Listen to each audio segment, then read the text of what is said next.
படத்தோட அஜித் படத்தை மோதோடன்ற ஒரு பிளானிங் போய்கிட்டு இருக்கு. இதில் வந்து அஜித்தை உள்ளே இழுக்கிறதுக்கு சில அரசியலும் கண்டிப்பாக நடக்கும். அது ஒன்றும் மாற்றுக்கிறது கிடையாது.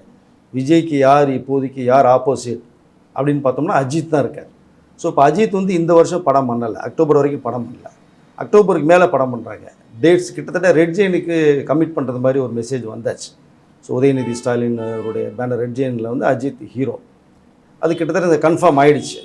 இப்போது இந்த அக்டோபர் வரைக்கும் முடிஞ்சு நவம்பர் ஷூட்டிங் ஆரம்பித்தா கூட 3 monthsல படத்தை முடிச்சிருவாங்க.